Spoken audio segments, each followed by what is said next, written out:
Hello, sports fans. Welcome back to another episode of Titan Sports. I'm Colin. Hello again, everyone. I'm Sergio. What's up, guys? This is Adam. We're here to get the ball rolling to provide you with your weekly sports updates. Welcome to Titan Sports.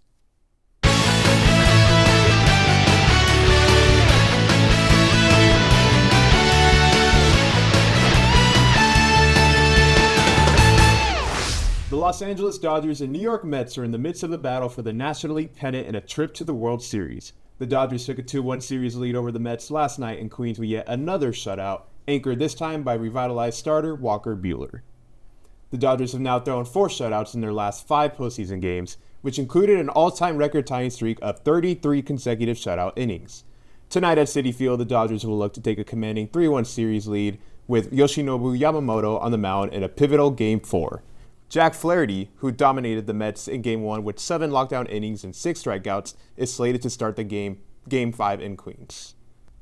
In the 2024 football season, the NFL, as the most popular sport in America, has decided to produce new helmets for athletes to aim to protect them from serious head injuries. These helmets are built with the ability to be customized for every playing position, avoiding that one-size-fits-all mindset. This initiative comes during a time of rising awareness of the long-term effects of repeated head injuries and concussions, which have been linked to serious conditions like chronic traumatic encephalopathy. Such awareness comes as a result of major NFL news like Miami Dolphins quarterback Tua Tagovailoa getting his 3rd concussion of his professional career. His scheduled return of the season is currently unknown, as he has been put on the injury list. Other tragedies of head injuries in the NFL include the death of several former NFL players, including legends like Pittsburgh Steelers player Mike Webster and Philadelphia Eagles player Andre Waters. To get to the root cause of the head injury in the sport, scientists examined over 1,500 recorded cases of professional head injury, finding the specific points of impact that were particular to playing position, and using that data to design helmets that were better suited for athletes.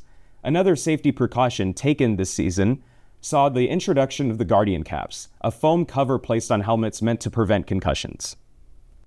Southern California native Lonzo Ball returns to the court after being away for a total of 1,006 days or 2.5 seasons. During his absence, Ball underwent multiple surgeries on his left knee, including meniscus and cartilage replacements. This past Wednesday, he finally checked into his first game against the Minnesota Timberwolves. As he rose from the bench in Chicago, the crowd erupted in a standing ovation in response to his much-anticipated return to the NBA. Just 43 seconds into the game, he hit his first shot, capping off an emotional night with 10 points in just 16 minutes, a victorious return for the 2nd overall pick of the 2017 draft. The Cal State Fullerton Titans women's soccer team drew 0-0 with UC Santa Barbara at home on Sunday night. The Titans moved to 4-8-3 overall this season and 2-2-2 in conference play, with 4 games left to play in conference. The Titans have 8 points behind Hawaii's 16 points and UCSB's 14. The Titans outshot the Gauchos 21-12, but the Gauchos had 8 shots on goal to the Titans' 7 shots on goal. The Titans had 8 corner kicks over the Gauchos' 3 corner kicks. During UCSB's forced 3 shots on the goal, McKenna McGill and Kaylee Noble managed to gain shots saved before the half, as the Titans had an 8-5 shot advantage at halftime. Near the final 20 minutes of the game, the Titans were all over the UCSB final third. Noble had multiple attempts on goal, but ended up taking a few shots that were saved and a few shots that missed the net. Noble finished the game with 7 shots and 4 of those on goal. The Titans are on the road next week when they face off against 2 of their rivals. They will face off against UC Irvine on Thursday and Long Beach State on Sunday. Coming off a victory against the University of Toronto, Cal State Fullerton men's water polo team faced UC Santa Barbara in a Big West Conference opener this past Saturday. The Titans lost 12-6, which brings them to 11 wins and 11 losses overall for the season. Alec Isaacman, a starting utility for Cal State Fullerton, led the team with 3 points after scoring 2 goals and tallying 1 assist. On the defensive end, goalkeeper Garrett Henderson made 4 saves in the cage for the Titans, which caused UC Santa Barbara to work that much harder to go home the victors. We're going to take a splash this weekend, see if they can go to San Diego to beat UC San Diego. But the core of Cal State Fullerton men's water polo team is they're still so young. Let's see if they can come back, get 1 win in conference play, not like they did last season. Let's see if they take the splash home or in defeat. Stay tuned for our roundtable discussion coming up right after the break.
All right, so I'd like to begin, of course, talking about what an exciting NLCS matchup we have going on between the Dodgers and what a lot of people have been calling so far this year, the magical Mets. And currently, the Dodgers are up 2-1. Game 4 is going to be going on very shortly. And as for the series so far, the Dodgers have been out-hitting the Mets 24-18. The bullpen has been continuing to show their dominance with a posting ERA of 2.75. And another thing, Ohtani has 7 hits this series. All of them with at least runners on, majority of them with runners in scoring position, which she has had 2 homers in those situations. And of course, kind of a surprise, Tommy Edman right now is the player who's leading in hits with 9. He has 9 hits and a .321 average. And then on the flip side for the Mets, it's really been the Vientos story, at least on the offensive end. He leads their team in average, on-base percentage, RBIs, and hits for the entire postseason. So really, it seems like both teams so far are getting their production from like kind of unexpected players. But yet what we have seen so far is the inconsistency. It's been Dodgers blowout game 1, Mets pretty much a blowout game 2. The Dodgers showed a little bit of a late, kind of attempt of a comeback. And then game 3, Dodgers dominated again. What do you think both teams need to prioritize heading into game 4? Well, I feel like the magic for the Mets may be running out a little bit. And like you said, both, game 1 blowout, game 2 kind of a blowout, game 3 blowout, with a game coming up in a couple hours. Let's see if those rotation players can come in, like you said about Edman. He came out of nowhere. You've seen that in the past from Dodgers teams. When you see Chris Taylor, when he came out of nowhere and bailed them out during the postseason a couple years ago. And you have the Mets who, they had opportunities last game. They had the bases loaded. They had their best player with Francisco Lindor. And Buehler just threw that beautiful curveball, struck him out. They've had opportunities. So let's see if both teams can try to muster up that want for that championship. Dave Roberts, his job may be on the line. Maybe that's why the Dodgers have come out of nowhere with that energy. You mentioned the opportunities. I also think it's not just the opportunities, but the depth of both of these teams. You mentioned Tommy Edman. This guy's batting 7th and 8th in the Dodgers order. Nobody who's batting over 300 should be that late in the order. And this guy's probably top 5 on any other any other lineup. Mm-hmm. So you look at that, and then you look at the Mets that have had Tyrone Taylor at 8, Francisco Alvarez at 9, and they're not really contributing to the same level that the Dodgers are. So when you look at that type of depth and the platoon game going on, I do think whoever's going to win the platoon game is going to win the series. Yep. Well, I guess by the next time we're going to be here, the series is going to be over. So I want to hear your predictions at least. So I'm going to start this one off. As obviously we're a little biased here, we're Dodger fans. As much as I want the Dodgers to win it in 6, I believe it's going to be Dodgers in 7. I believe it's going to be Dodgers in 6, but the Mets do have some magic, so let's see what happens. I'm going to agree with you. I think Dodgers in 6. In a perfect world, Dodgers in 5, and they will have to come back to LA, but I do think it's going to be in 6. Yeah, we'll see how that series turns out when we're here next week. And now, something on a more serious note, the NFL has been kind of cracking down on player safety, really. Been a big introduction, we were just talking about earlier with helmets. So far, we've seen these types of helmets, and one that I particularly have noticed a lot is, I believe it's the Vicus 02 helmet, and now we've also talked about Guardian caps. So a little bit of research, these helmets, according to the NFL and the NFL Players Associations, have eliminated between 20 and 25 NFL concussions per year over the last 5 to 7 seasons, and they also tested that same helmet for youth helmets, and it at Virginia Tech, and it ranked first out of all 34 helmets that have been tested. And now, as a Niner fan, I've seen players like defensive end Nick Bosa and tight end George Kittle have kind of been the players to wear these kind of helmets. There hasn't been too many, but we've also seen a rise in the Guardian caps too. However, we have seen some players come out and say that they're not necessarily in support of these, like wearing these safety mids just because of the way they look. Do you believe we're going to see an uptick in the uses of like Guardian caps or this type of helmet sometime in the near future? I do think so. I think at this rate, it's definitely becoming a necessity. I mean, you look at I feel like concussion rates have been going up at an all-time high. There are players going down left and right every single week. You look at guys like Tua Tagovailoa that you mentioned earlier on in the show, where he has had around like 3 to 4 concussions now at just the age of like 26, I believe. At this rate, I do think it's going to become much more of a priority for these guys. Well, the NFL has had a history of just not making the right play when it comes to player safety. All the ruckus about it almost 10 years ago, the movies that came out, all this, stuff that, that came from this, the lawsuits, everything that happened. I feel like it needs to be part of the game, especially in the youth games. That's one reason my mom did not put me in football. She wanted to protect me from this. I have a big, beautiful head. So she didn't want, my brain to just be going around everywhere. So that's one thing is there's not many youth players right now for the future of the sport. And so that's one thing that you want to implement now, which let's protect these kids and see if they grow to be these next NFL superstars in the next decade. Yeah, and I think that's true that I'm glad you mentioned even your youth experience as well, because there's been players have come out. Kurt Warner is one of them, and I believe Drew Brees as well, already saying they don't want their kids playing football at all in their life, especially in their adolescent stage of life. It's just like, it's a very dangerous sport. As entertaining as it is to watch, it's a sport, at least me, I would never want to play because it's the amount of like how physically demanding it is. And honestly, to be honest, the NFL is a little bit, their concussion protocol, they've done a lot better, or they're doing better than what it used to be. But from what I have seen, though, they kind of push a lot of players out there. When you think really, like we saw Josh Allen a couple weeks ago against the Texans, his head just full on slammed and he got knocked out for a brief period of time, goes to the sideline, comes back in like 5 minutes. And you're thinking it's like, he might be good now, but is he going to be good 10 years from now because of this one incident? So it'll be interesting to see how the NFL is going to be able to handle this issue going forward. Well, you also have like sports like rugby in Europe and, Australia, New Zealand, where there's not many concussions. Maybe the helmet makes players just want to go harder. And that's the thing. I'm not saying take away the helmet, but you also have to look at that where maybe it's just too easy to go head to head. And maybe that's why more concussions are happening. Yeah. And I think it's also like targeting is a big issue. They're cracking down on that in college football, of course. So I think it also, you're right, wearing helmets, obviously it's a part of football. I don't think that should ever change, but people kind of view it as a weapon. And that's what they're going to use against their defender or against their opponent. And they're not really considering what it's doing to their head. So hopefully the NFL is able to crack down or at least be able to improve this situation going forward. And now that we're talking about the NFL and other NFL news, there's been a lot of 2 major trades happening just this week alone. Davante Adams is reuniting with his buddy Aaron Rodgers in New York with the Jets, and Amari Cooper is finally going to go to a winning team now. He's going to be going to Buffalo Bills and joining Josh Allen. From what I want to hear from you guys, which trade do you think is going to have a bigger impact towards the rest of their season for that team? I think for the Bills, it's going to be way more better because they are more of a winning team. I don't want to trash on the Jets, but they are the Jets. And you do have Davante Adams and that Aaron Rodgers, chemistry. They're 2-4. I know it's early, but maybe they can bring that energy they try to, had in Green Bay. But I also feel like just the Bills have it together. They have that quarterback. They have the running game.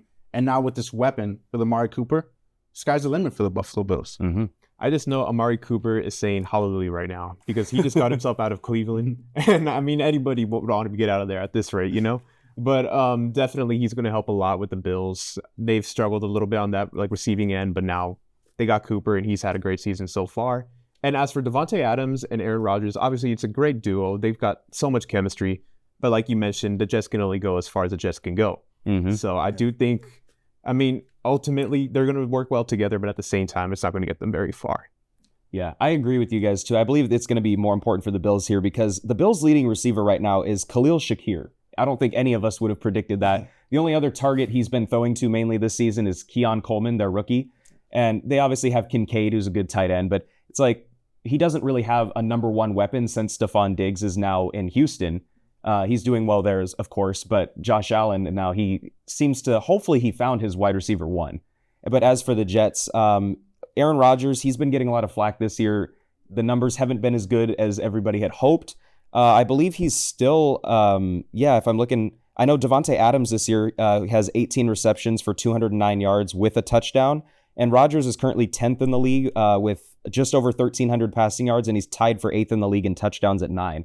So for Rodgers to say that those are bad stats, I don't really think those are bad. They're just not Aaron Rodgers-like stats. So I think going forward, now that he has his buddy back, they have that chemistry. They also have Garrett Wilson as well. And then, of course, on the other side, they got Sauce Gardner. So, I mean, they've got a good team. So I think going forward, hopefully the Jets are going to be able to recover. But, they are just the Jets. Yeah, that'd be a cool success story. Yeah. Well, hopefully, if we're talking about success stories, women's soccer currently on the year 4-8-3, 2-2-2 in conference, currently sitting at 6th in the Big West. So still plenty.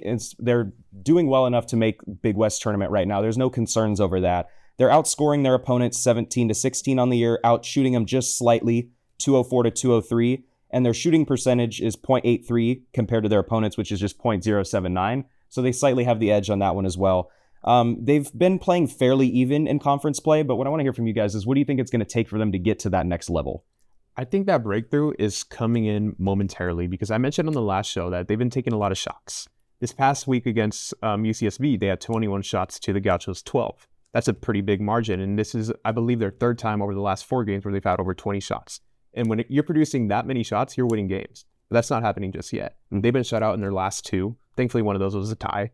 But at this rate, I do think things are going to start to click because things are happening. I mentioned Nikayla Noble had 7 shots.